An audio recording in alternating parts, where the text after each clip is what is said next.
All right, hello everybody. Welcome to the first episode of the FILMFIELD NFL. If you guys know me from my TikTok page, I'm Jack Kelly, and this is the first episode of this series. I've been meaning to start this up for a while now. I've been meaning to get this going, but I haven't been able to find a co-host that's able to do this pretty full time, so I ultimately decided to just do it myself for the time being. So if you're watching, I appreciate it. Welcome. I probably want to get into this pretty quickly because I want to start making segments for each of the teams in the NFL. I'm going to start with the Giants. Obviously, if you guys know me, I am a Giants fan, but I want to get into this really quickly because there's a lot to say about this Giants team. And I think the biggest thing you can say is giving up. I think that this team is ultimately giving up on itself. And it's sad to watch because there's one player who isn't giving up, and that's Jackson Dart, right? So I want to get into this a little bit because I think the way that we talk about this Giants team and how we talked about them in the offseason was a few factors. It was talking about what Jackson Dart could be if Russell Wilson doesn't work out. And that prediction and that projection has met its ceiling, right? What you hoped for was at most Russell Wilson plays about 3/4 of the season. Dart comes in at the very end when they finally bench him. You're fine for the season. And Dart looks good. Maybe has like an end of the year Michael Penix type thing. You got more than that. You got way more than that way sooner than you thought. By week 4, he was starting, and since then, he's been pretty good. He's been everything you've wanted and more, and I don't think there's really any big negative you can say about him. I've said before, I think footwork's been an issue sometimes. I think sometimes he misses a read here or there, but ultimately very well poised, great pocket presence. I think his arm talent has proven better than people have given him credit for. So all around, I think Jackson Dart has been impressive. We'll see ultimately if he's the guy, and I know that might get a few people mad, but I do think you have to wait longer than like 6 weeks of a guy starting. But I think so far, so good. That being said, let's still wait and see. But ultimately, we would say that that projection met its ceiling, right? Quarterback figured out decently so for the time being. Every other factor felt like it was much more realistic. The defensive line being good, you were hoping that wouldn't have to be much of a projection. The secondary being fine, right? Those were projections you hoped would be the case. When it comes to the offense, Malik Nabers and Cam Scadaboo and Tyrone Tracy being factors. Theo Johnson taking a next step. All those things were projections that felt safe to say. And obviously, injuries are outside of your control. Malik Nabers and Cam Scadaboo going down suck, right? And it sucks especially because Nabers looked to be making himself into the top 5 conversations before he was hurt by week 4. Cam Scadaboo was turning into one of the biggest pieces of this offense and then breaks his ankle or dislocates it about, 4 or 5 weeks in? So that's not great either. I think that you're looking at so many offensive projections that were stunned or stalled out by injuries. Or on the flip side, players didn't get better. I don't think Tracy's a bad player, but I think Tracy's a player who clearly is not someone who can take a huge leap forward. And that's okay. I think he's a good running back too, and you enjoy him and he's important to the team. But he didn't even do a lot in this game. It was mostly Singletary in the front. And when it came to Theo Johnson, it was drop city. It was constant drops. This has been a problem for 3 weeks straight, and it continues to be a problem now. And I don't really know what you do about it. I don't really know what the solution there is. I think it really just is that he needs to become more of a hands catcher than a body catcher. That's about it. I don't think his concentration's there. But then you see the great plays he also does when the ball's already in his hands. So I'm somebody who roots for Theo, but that's where we're at. So that projection falls pretty flat. The Tracy projection falls pretty flat. Nabers, Scadaboo, can't do much about it. They're both hurt. So that's a lot of offensive pieces you were interested in that fall flat. The only one that doesn't outside of Dart is the O-line, which I have been on record saying before that I think people have massively underrated this offensive line. I don't think they're a great line, but they're a solid, fine, competent enough offensive line. And I think the amount of people that would go, oh man, Dart's going to get destroyed out there behind that line, I just fundamentally disagreed. And that has been proven true this entire time. He's been completely fine. I think there's not many moments where I go, wow, the line is failing him. The people failing him are the receivers around him. It is never the offensive line. He has so much time back there, right? I think anybody who's trying to talk down the offensive line is out of their minds, right? They have their moments, but overall, you are looking at an incredibly competent group, a competent unit. Now, where's the depth on that? I'm not really sure. And that's where conversations of offensive line drafting and free agency period, like that'll come into play. But for now, I think you're looking at a very competent line, almost good line. Now, looking at those projections, we have two things on offense that have actually projected to be great things, and that is Dart, and that is the offensive line. And you can tell yourself, of course, like Malik Neighbors and Cam Skattebo come back next year. Neighbors is a top 5 receiver in the entire league, in my opinion, and I think Cam Skattebo is an important, huge piece to that running game. I think that in the way I think Dart upgrades the pass blocking of the unit, I think that Skattebo upgrades the run blocking because he's so physical that even if they can't get open the gaps and they can't move upfield to protect, Skattebo's going to plow through them anyway. So it makes them look better than they are because they are not a good run blocking unit. They are a great pass blocking unit, but that's about it. And then Dart helps that out on the flip side because he actually has a pretty good arm, good anticipation, reads the field very quickly, and gets the ball out quick. It's why under Daniel Jones, they looked so much worse than they were. Now, we've basically highlighted two factors this year that have been projected as actual good things, which is Dart and the O-line, right? Tell yourself Neighbors and Skattebo come back next year, sure. But ultimately, on the defense, everything has projected for the negative. Now, you can talk about the best parts of the D-line. I think that Brian Burns is having an outstanding DPOY candidate year. I think Abdul Carter is having a great rookie year. I do think that Darius Alexander, the tackle, is coming into his own. I think that Kayvon Thibodeau has taken a big leap. And Dexter Lawrence has struggled, but is still a good player. Now, you ask yourself, what is the problem? I don't know, because as hurt as the secondary is, and as flawed as they were when they were healthy, the front seven should be stopping the run, and yet run defense is probably the absolute worst factor of this team. I don't know if it's the team kind of taking a seat back and not being interested in even trying to compete anymore, because I think a good point was raised by Nick Filato of the Big Blue Banter podcast, which was teams can get deflated, and we automatically assume that to mean that they don't care anymore, they're not even trying anymore. But I think there is something to be said about that, like, pessimistic doom and gloom of knowing, hey, I'm going to go and give it my all, but I'm tired, I'm exhausted, I'm burnt out. Like, as much as I can hoorah to this, like, my body's beat up, I'm mentally beat up, no one else is trying, so my efforts are for nothing, right? Like, those factors happen, right? And I do think that that is a big factor of this. And especially because we talk about Shane Bowen, who is a completely unimaginative defensive coordinator, a complete liability out there, someone who's way in over their head. And I don't think these players want to play for him. I don't think that these players believe in what is going to get done if Shane Bowen is the head of this defense. Because you see almost no exotic blitzes. You don't see anything creative in the pass defense.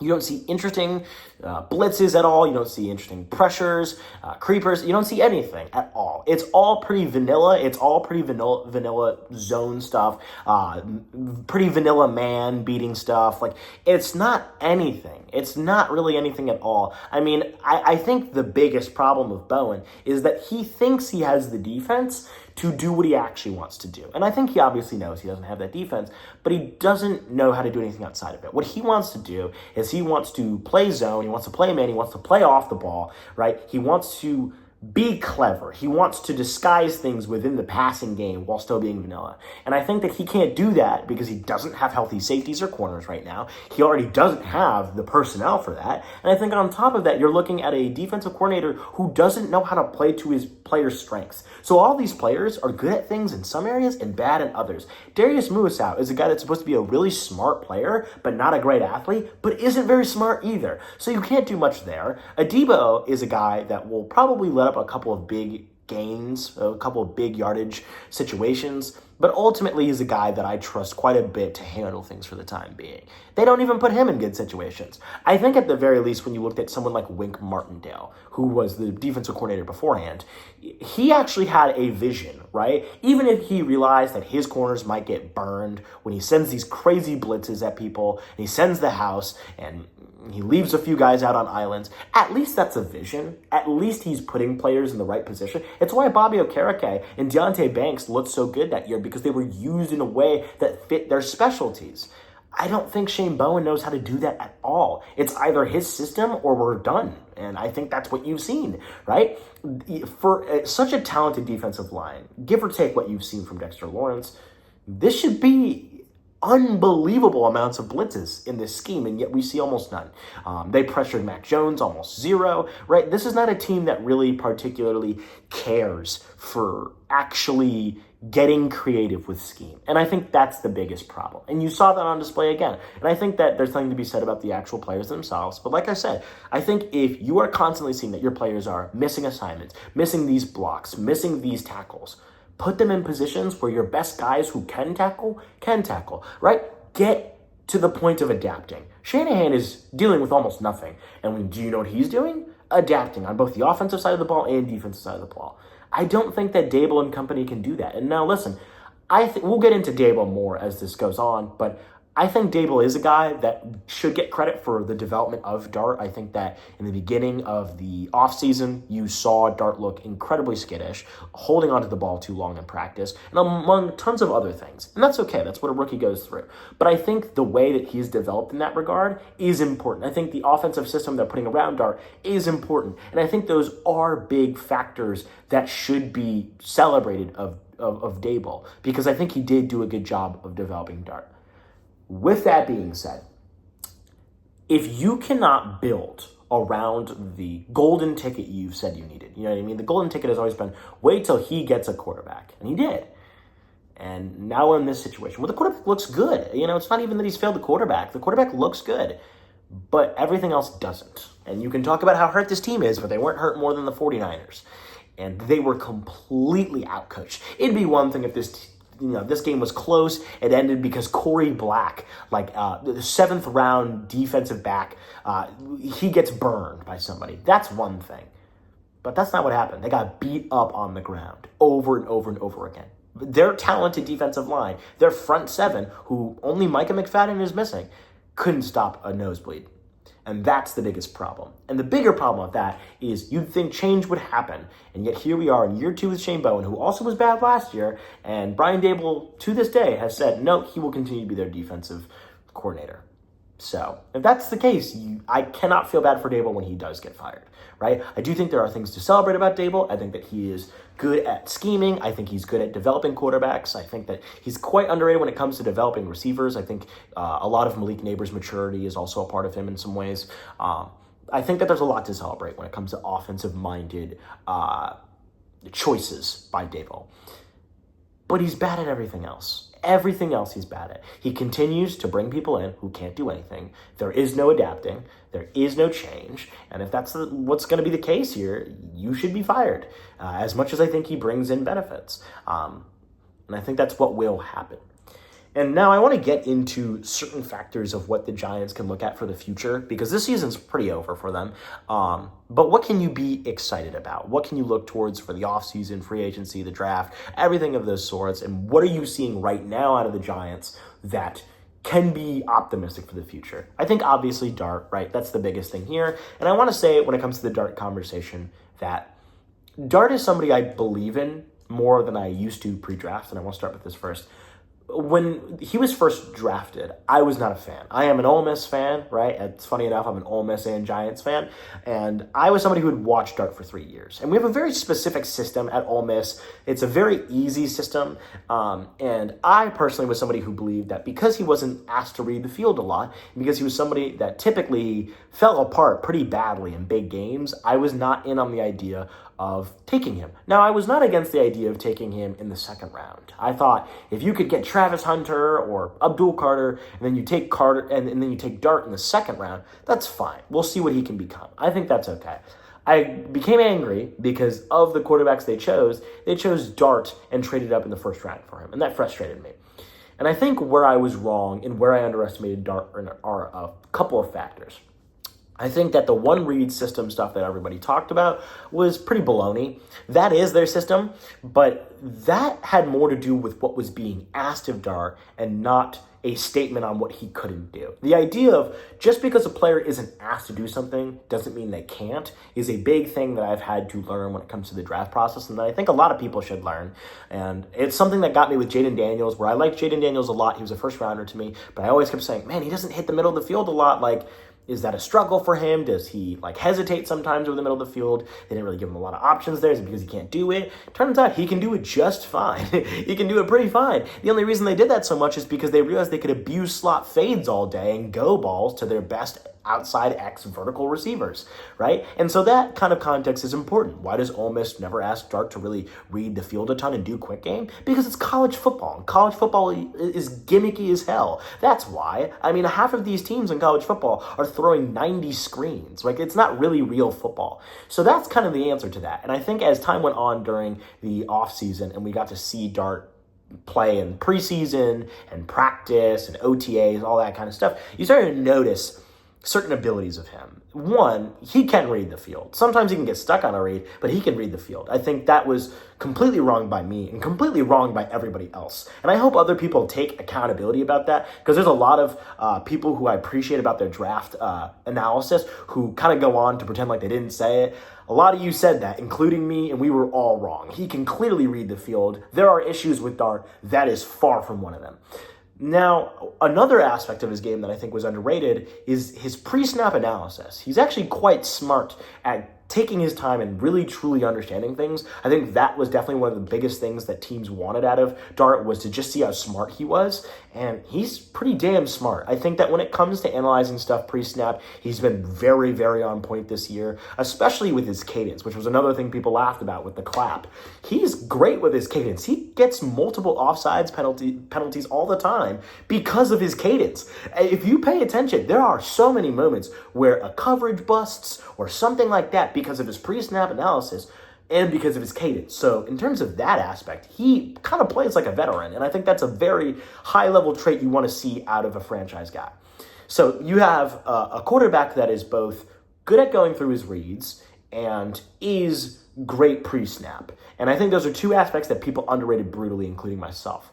And then the third one is the pocket presence and playmaking ability. Because when he's out of structure, you trust him quite a bit to just get something going, whether that's just a 10-yard run, or you're talking about him, creating a layered throw over the middle of the field by pacing around. His eyes are always upfield. He doesn't seem like he wants to run as much as he wanted to in that Chargers game. Ever since then, it's eyes upfield, eyes upfield. Sometimes you can get him hurt, like Clelin Ferrell hitting him from the back. You don't want to see moments like that. But overall, you look at it as a pretty huge positive. So I think that those aspects for Dart are going to be what helps him be a franchise guy. We will see what it looks like. There are aspects of his game I'm still struggling with. I want to see him get his footwork down a little bit better. Sometimes he misses a read here or there. Those things aren't really super concerning. The only truly concerning thing I've seen that makes me worry for him is the fourth quarter collapse. He really couldn't hit anything and was just throwing up deep balls. That is a true concern. Outside of that, everything else is pretty fixable. And I think that's fixable too. You just have seen it too many times from him in his career that you can't just pass it off as it was the moment, right? So you hope to see that change for the better for Dart as well. So I think we'll leave it at that for Dart, because I think that that's where I land, which is very optimistic about him. Not fully sold, but very optimistic and very impressed by him.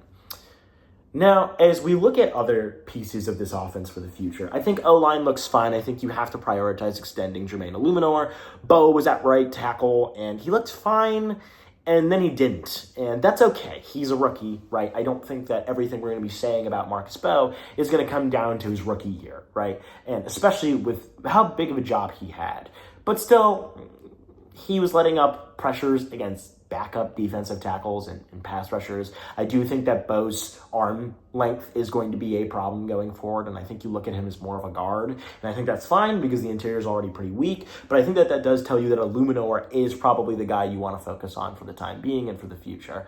And obviously that can be the case here because he was injured, but I think you're seeing obviously that Bo can't just be an easy replacement tackle.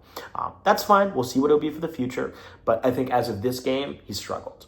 Now, the rest of the offensive line looked pretty good too. Like, I even Bo only had like 3 pressures, right? So they didn't do terrible by any means, but still not amazing. But I think that the offensive line in general is something that you're looking towards the future of being pretty optimistic about. It just sucks you couldn't really do anything with it this year, right? Like, these guards will get older, and I think GVR is already somebody that is starting to get pretty frail and not really able to be as strong as he used to. John Runyon, he's fine, right? John Michael Schmitz, he's okay. Austin Schlottman as a backup center, he's okay, right? It's a lot of average. I don't want to say mediocre, but probably mediocre talent, but fine enough to get the job done. So I think O-line you look at is pretty optimistic for the future. Receiver is a weird one because I think Malik Nabers is easily one of the most talented receivers in the league. I think he was well on his way to entering that Jamar Chase and Justin Jefferson level before his injury. I think he was playing unbelievable this year, those first 3 weeks. And it's just unfortunate to see him get injured. I think health-wise, he'll be fine. There are people that are more pessimistic than me about his return.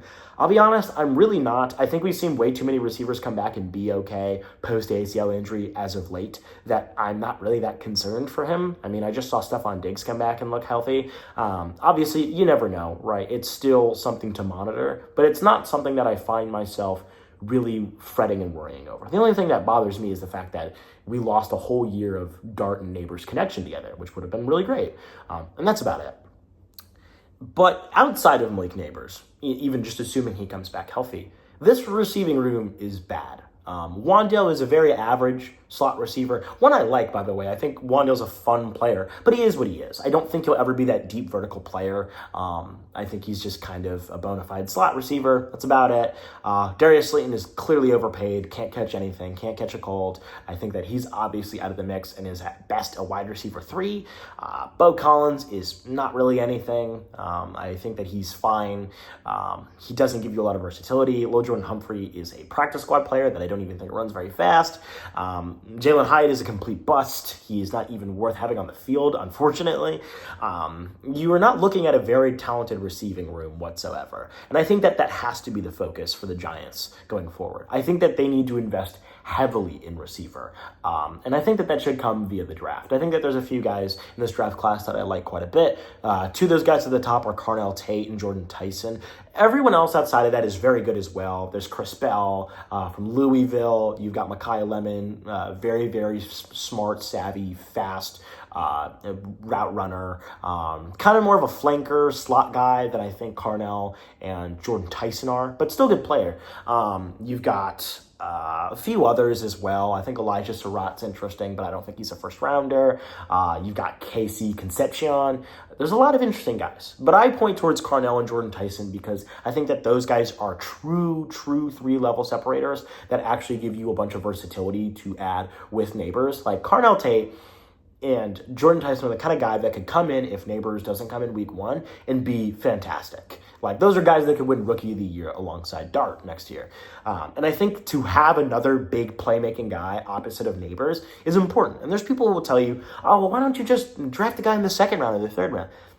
Because those will be wide receiver 2s and 3s, right? Maybe on the off chance you find a guy that breaks out and is explosive. But I would rather take a guy who is really great right now and know that I have a great receiving duo for the next foreseeable future and then handle the rest of the pieces of the offense. Then the next year after that, you can be like, ooh, we could get this nice 2nd round receiver, really bolster up the offense. For now, focus on getting another playmaker because there isn't anybody else outside of Nabers in the passing game, right? Theo Johnson is inconsistent. That's the best next thing you have. If you have somebody like Carnell Tate, oh my God, you are looking at a very dynamic passing game for next year. I think you're looking at Carnell outside, Malik Nabers at the X, you probably put Tate at the Z, and then you could have Wandale in the slot if you decide to extend him, right? Or, guess what's the best thing? There's like 90 slot receivers a year. You can pick anybody else, right? Bolster up that offensive core. Because I think that if you don't and you just keep going for 2s and 3s that are just true 2s and 3s, you're going to be about the same offense. And you can't just trust that Malik Nabers can do everything for you because it's not fair. It's not fair for the entire offense to key in on one guy. It's just not.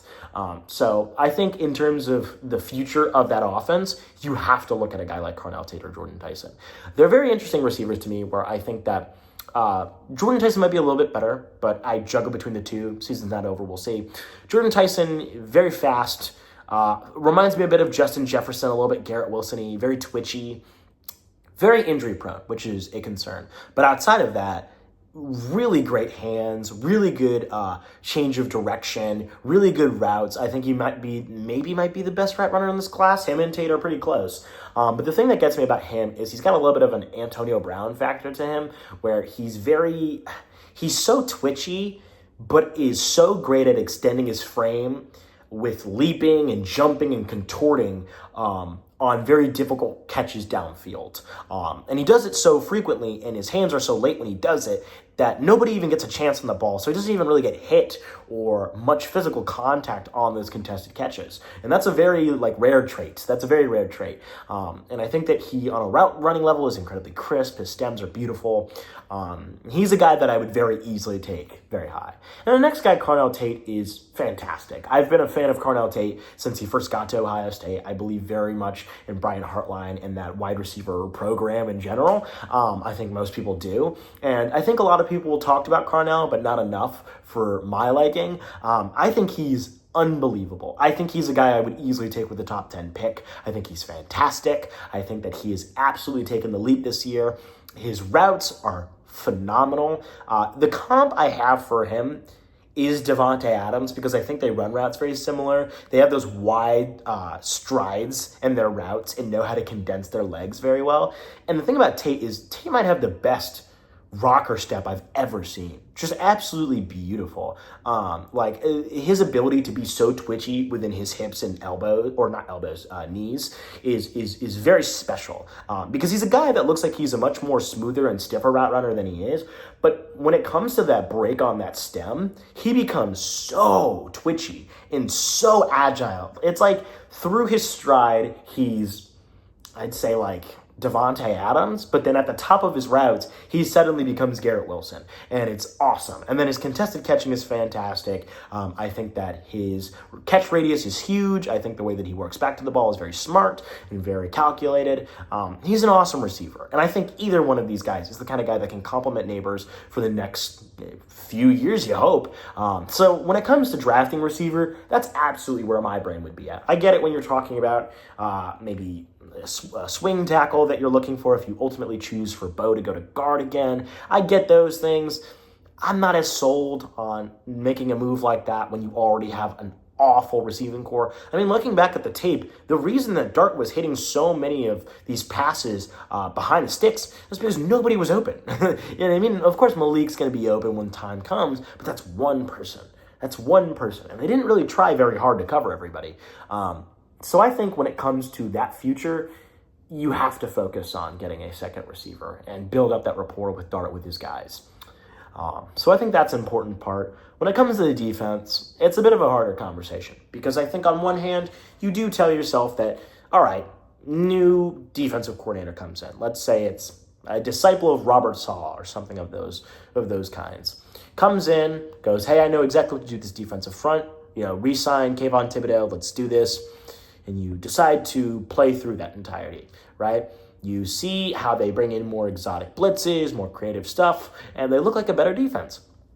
I can get behind the idea that that defensive front changes. I can't get behind the idea that that secondary stays the same.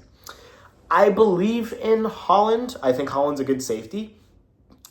I think Newman is struggling. And I think Adebo and Flott are fine.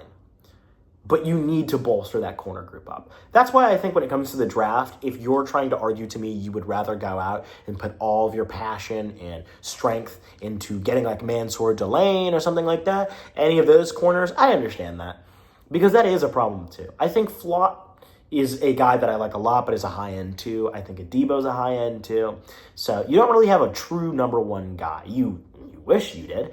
You wish that Deonte Banks worked out, but Deonte Banks should be released now. He's not an actual factor to this team. So I think when it comes to defense, I can live with the idea and understand the idea that a new coordinator comes in and helps bolster this defensive front to actually look great. Maybe uses McFadden and Okereke in a better way. I can't get behind that with the secondary because I don't know how much you can do beyond what Wink tried to do.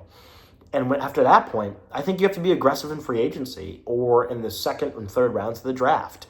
That's where I would have my money at. And if it ultimately comes down to spending a first-round pick on a guy like Delane or Jermod McCoy from Tennessee, who I also love, but he was injured this year, I can live with that. I think that's a good move, too. I think either that or a receiver has to be a focal point, without a doubt. So I can understand that as well. I don't think that that's a bad perspective to look at it from. But ultimately, when you're looking at the future, it's hard for me to imagine one with this current personnel where the secondary is very competent. Maybe they're bad, but you disguise it well with a good front. Them being a good / competent secondary, I cannot see, unfortunately. Now, when it comes to the future of Brian Daboll and the rest of this coaching staff, let's assume they get fired. Who's somebody I'd like to bring in? I don't believe fully the idea that a defensive coordinator becoming a head coach is a great idea. I don't think it's a bad one, but it's one where I ultimately look at what I want to be the most stable out of my quarterback. And to me, that is coach and quarterback philosophy. And it is way, way easier to have that be stable when your head coach is an offensive-minded man. And I think that was a big, important part of signing Daboll and why so many people wanted to stick with that. If that's the case, but Daboll just wasn't the guy, but the philosophy stays the same, a guy like Clint Kubiak is somebody that sticks out to me as somebody I would really enjoy. That's a guy that does a lot of really cool condensed formation stuff, has somebody like Torrey Horton to play that X role so that they can do really creative stuff with Njigba. I'd love to see that in reverse. Grab Carnell Tate, have them play that Torrey Horton role, have neighbors all over the field. That's something I would love to see. That's also a team that doesn't have a great offensive line, but disguises it very well. Take that and give them a more competent offensive line. They could look pretty good. The area where Kubiak concerns me is running game. I don't think they're bad. They're just kind of mediocre. But overall, Kubiak is somebody I would entertain.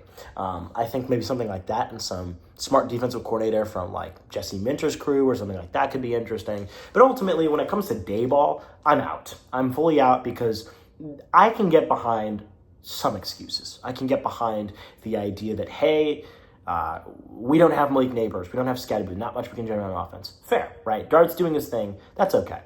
On defense, our secondary is hurt. You don't understand? Cool. They are still playing terrible. They have been playing terrible for 3 weeks now. Maybe you could argue the whole season. And for you to multiple times be asked, hey, are you firing Shane Bowen? And you go, nope. Does not inspire confidence to anybody because it doesn't sound like change is happening. When you say the same things over and over again and then you also don't make any changes, nobody believes in you to actually get the job done. If Daboll had any clarity of what was truly wrong with the team and we saw actual attempts at change, I'd give him more of an excuse. But I can't. You went up against an injured 49ers team, a team that's just as injured as you are. The excuse is gone now, right? I get it. I think he was right about his quarterback, and I think he was right about the weapons he wanted. I think Dart and Neighbors are probably the most aggressive he's ever pushed for a player. And I think that he was right about both of those guys, and that's awesome. But you've been wrong about everything else. And you've been right about the things that we wish every head coach could be right about, but then wrong at all the things that a head coach needs to be right about, right? A lot of teams wish that their head coach could get a good quarterback, draft the right guy, draft the right receiver. But then sometimes they can't do that. But what they do is they at least are competent at all the other things. They don't have a kicking crisis every 3 weeks like the Giants do. They don't employ the same defensive coordinator over and over again, right? Daboll isn't good at the little things. Daboll isn't good at these other aspects. And that's a problem. That's a major problem. But that's how things go. And this is what Daboll has built for himself. And today he's headed himself. Shane Bowen's not going anywhere. So if that's the case, I think he's already dug his grave. And I don't really care much anymore. But with the future of what the Giants are looking at, I think you'll have some head coaching candidates want to come there. I think they're going to look at the talent of Neighbors and Scatterby and Dart and be interested. If you're talking about drafting Carnell Tate, that helps even more. So we'll see, right? But ultimately, I would say that that's generally how I feel overall about the Giants' future. I think it looks bad now, incredibly optimistic for the future. which is a weird feeling because you're so frustrated about this year if you're a Giants fan, yet also incredibly optimistic about the future, because it's not like you got a quarterback and a bag of chips, maybe they'll fix everything else. No, you have an elite receiver who will be coming back next year, a great running back, a potentially franchise-changing quarterback, and you're hoping you can just keep building on that, right? It's not all doom and gloom, but right now it is, because there's nothing to be excited about, unfortunately. I think that this is a lost season that could have been a competitive season, all things considered, and how difficult this schedule was, but it's pretty over for them. It's pretty over for Brian Daboll, I think, for the better. And the best thing you can hope for right now is just a hopeful future for Jackson Dart and the Giants, which I think there will be. I think you're going to be looking at a nice change in the next couple of years. And I think that could very well start tomorrow if they fire Brian Daboll. But that's all I've got for now. Look for plenty of these videos coming out about every team in the NFL. I want to keep these coming out on a pretty consistent basis. And I appreciate anybody who's looked through this video entirely. I've been meaning to get this started for a very long time now, and it's something I'm incredibly passionate about. And your support is incredibly appreciated. So, yeah, thank you guys. Talk to you in the next one.